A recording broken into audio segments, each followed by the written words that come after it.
Sometimes our wives make us proud.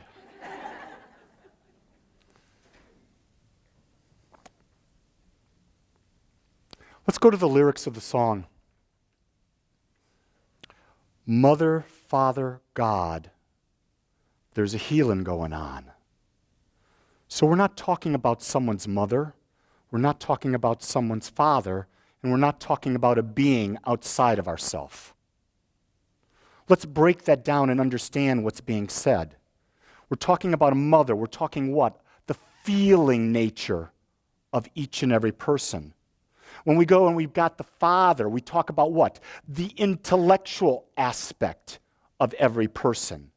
And we bring together the feeling and the intellectual aspects of every person, and we embody that into a greater truth that we're not just a feeling, we're just not the intellectual, but we're the allness of the individual perfection of life, which is infinite, all-knowing, everywhere present, always has been and always will be. And when we lock all three into oneness, we become the Christ. And I use the Christ not in relation to the idea of Jesus, because Jesus was labeled the Christ. The Christ simply means the anointed one who has merged and become one with the infinite. And when Jesus was on this planet, he didn't say, I'm the only Christ. He never said, I'm Jesus Christ. That was a title given to him. And so in the idea of that, he came back and he said, this I do, this idea of me merging into oneness with the Father, creating these miracles, using this power, you can do and even more. So what he was saying to the world, to all the people, to all the Jews and Gentiles he was teaching is, the power is within you. Now you see, that's a revelation. That's the revelation we're seeking in every aspect of our life. And so when we look at this idea of health, health is a natural state. Can you understand that? When you have balanced the intellectual, when you have balanced the feeling nature, and you've balanced that into a recognition of oneness, health is the natural state.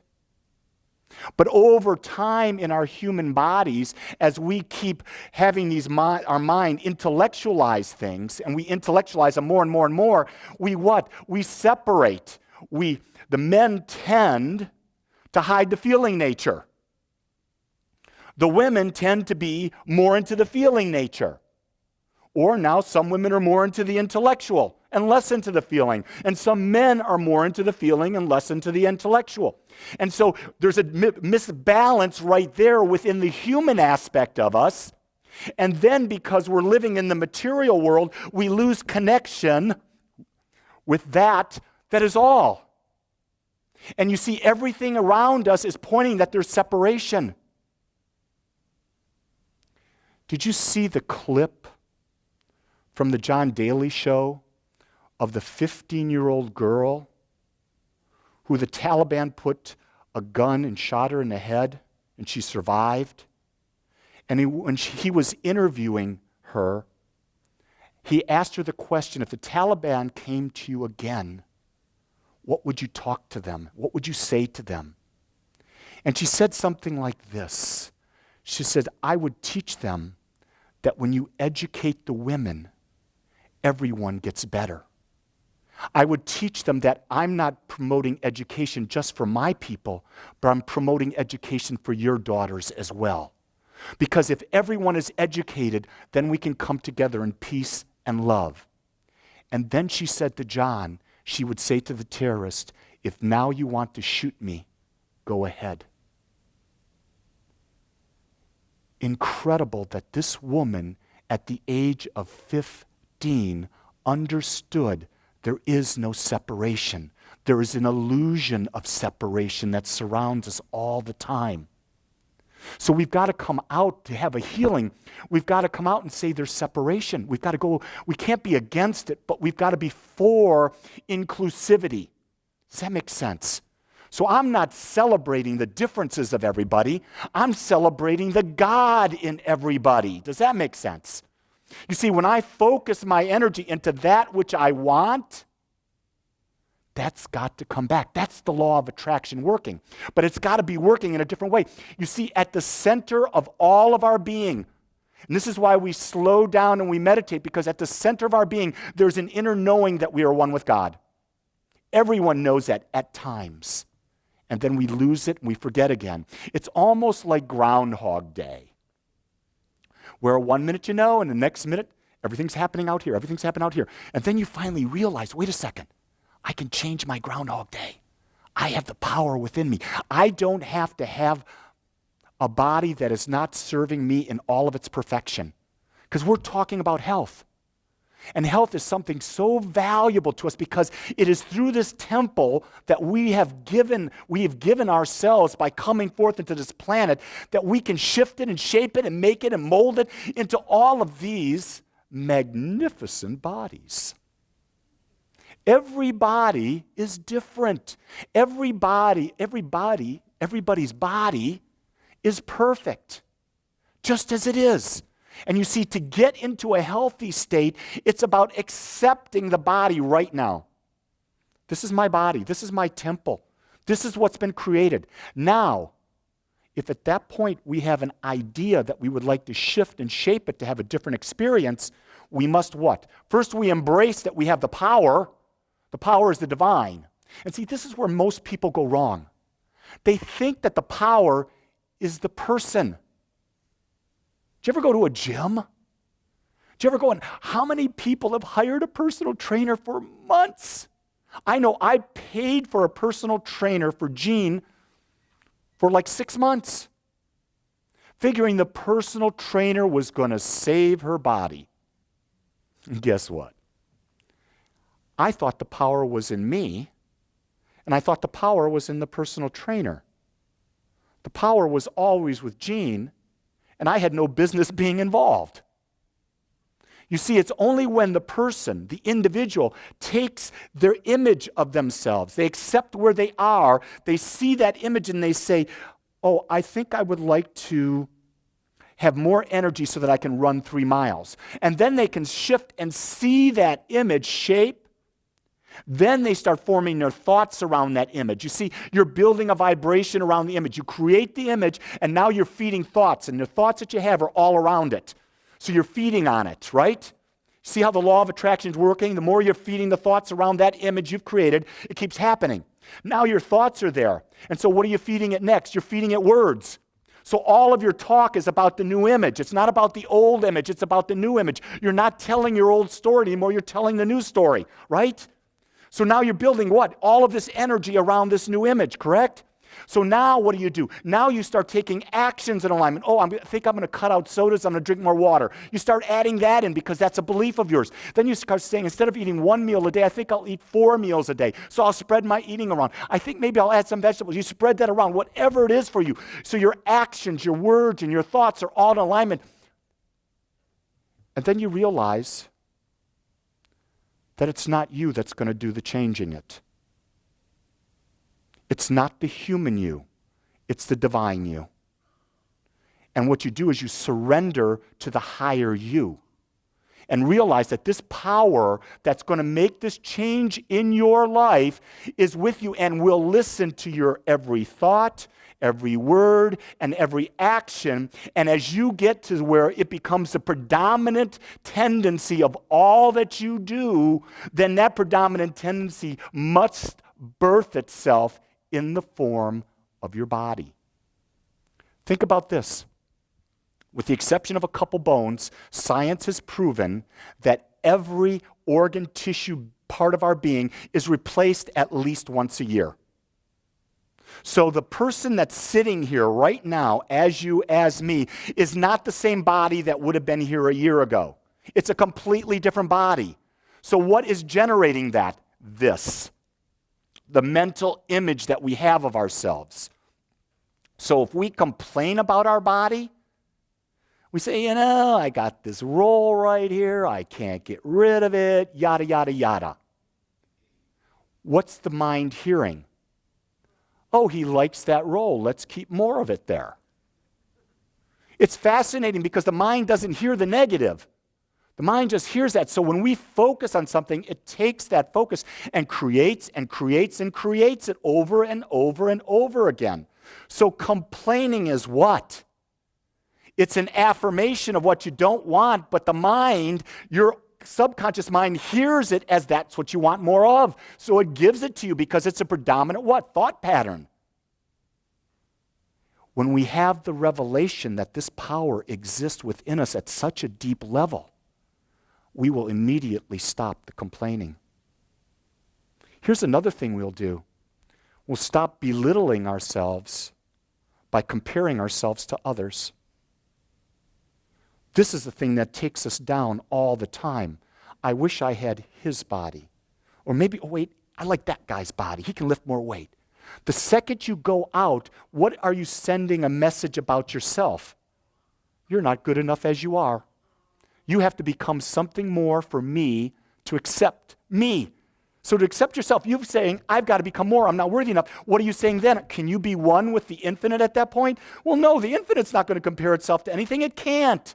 It's the infinite. So the infinite knows nothing about comparison. So the allness of you doesn't know that. But the smallness, the microcosm that we are, does know that. So how do we shift and shape that? It's through our mind, through our words, and through our actions. You know, and this whole idea of what is our right form, we achieve it. It's a pursuit that when we set that mental image, we will do anything for it. When we want it so bad that we can literally taste it, we'll do anything. It's almost like this. If I told you that there's a dumpster right outside those doors, and in that dumpster I've placed a key to a brand new Lamborghini, and if you find that key, it's yours, what would you do? Would you go over? My son is getting up and going to the door. You all are just sitting there. And you got to the dumpster. Would you go through everything possible within it? You would find that key, wouldn't you? Because, let's face it, a Lamborghini is something a lot of us might like. That's the same analogy that if you put a mental image of what health means to you, then wouldn't you do anything and everything to achieve that image? Would you let anyone get in your way of getting that image? And yet we do it all the time. We're there and we're on this eating program. Well, let's say we've cut out sugars. And we'll go somewhere and someone will say, I have made this phenomenal apple pie. You've got to have a piece. And you're saying, no, I'm working on my health. And right now I'm taking a stance that in this moment, until I reach a certain state, I'm not going to eat sugar. No, I baked this pie just for you. And so you've got to taste it. It's warm. And oh, by the way, I can add some ice cream on top. And so they add the ice cream on top, and there you are. And you're like my yellow lab at this point because there's drool coming down your mouth. And there you have a mental image it's a baby mental image. It's just been planted into the soil of this new thing. But you got this other image over here, that apple pie with the ice cream. Oh, wait, they're going to put a little cinnamon on it. Oh my God, I can't. And then, whoosh, we're into that pie and we're just scarfing it down. And you go, oh, that was such a small piece. Can I have another? Do you see, what did I respond to? I responded to a habit. The key thing is when we have the revelation of how powerful we are, that revelation makes the habit no longer powerful. I want you to know this is not an advertisement against apple pie, ice cream with cinnamon on top. I'm saying, but remember, ice cream, cinnamon and apple pie are a choice. And they're a choice that you can still make to have a healthy body. But you decide when is it right for you. Don't let the world decide. Don't let that TV commercial decide. Don't let peer pressure push you into it. Don't let a habit that is no longer serving you based on the new image be that which controls you. See, that's when we have the revelation. The greatest revelation that I've come to understand is to realize that that which is running my life is not Lee the person, but there's a power within Lee the person. And I try to reflect that. So how did Jesus refer to that? And he said it so beautifully. He said, "It is not I, it is the Father who does these things." And he wasn't saying that you have to go through Jesus to get it. He was saying you have to go within to that Christ-like aspect that you are, to the power that is infinite, that is always present within you. And when we've tapped into that, all things are possible. Because remember, when Jesus came forth, he made it so clear. He said, "I have a personal mission statement. I come here so that you can have life more abundantly." He didn't come here to say, "So I can teach you how to go to hell." He didn't come here and teach you, "This is how you go to heaven. And you know what? If you're going to go to hell or heaven, by God, you better damn well suffer. And so I'm going to throw and cast out all this disease. And you people, when you get the disease, you just suffer through it and call out my name. And by God, I'm going to take you when you die to heaven." He never said that stuff. What he said is the power to heal yourself is within you. This work I do on healing, you can do as well. I come so that you may have life more abundantly. Jesus was a party animal. And he wanted life to be celebrated, to be enjoyed. And he taught all these tools that bring us that joy and bring us that salvation. And it was a revelation that he was bringing to us that the power is right here in us. It is not in a minister. It's not in a bishop. It's not in a Dalai Lama. It is not in a pope. It's not in whoever. It's within you. It's within me. It's within everybody. And you see, this is really, really key. We can't just recognize it in ourselves. We have to be able to recognize it in everyone. Because to not recognize it in everyone, we really don't know it for ourselves.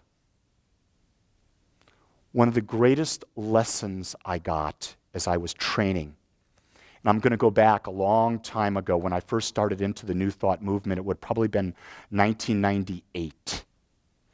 And there's a gentleman, and you'll know him, Tammy, John Webster. And I became very close to John Webster. He was a minister at Unity. He was a minister for like 30-some years. He started ministry at the same age I did, in my mid-50s. And John was a prayer. And he said, "Lee, what you've got to do when you go to the hospital and you're visiting someone who's ill, you cannot see illness. You have to be able to look into that person's eyes, and you have to be able to see perfection. You have to be able to see health. If you can't, you leave the room and you call someone to pray for you so that you can see truth, because you're not connected. All healing happens when you see the God in someone." So what I was taught and what I've learned as I've explored and experienced ministry is when you go into the hospital, do not look at the body. The body is an expression. Look into the eyes. Because when you look into the eyes, you will find God. I'll tell you this today. With anyone you're with that you love, that you like, spend a couple extra moments and look into their eyes. Because when you look into their eyes and you see God, you will have a revelation. And with that revelation, you'll be able to go home. And when you go home, you'll be able to go in front of that mirror, and you'll look in that mirror and you'll say, "I see God now too." And the second you see that God, the second you feel that God, the second that that knowingness surges through you, you have claimed your power and your life will be transformed. The greatest revelation that you have ever looked for has been hiding. The greatest revelation is you.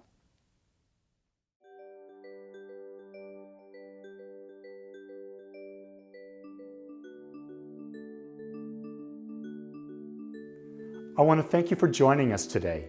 I am so grateful that you took your time to watch or listen to this message. If you found this message beneficial, I would ask you to go to our website. Once there, click on the Contribute button and experience the joy of conscious and purposeful giving. It is through your gifts that we are able to bring this message to the world. I would also ask you to please share this message with anyone you feel might benefit. Again, I want to thank you for joining me and the Agape community as together we bring joy to life.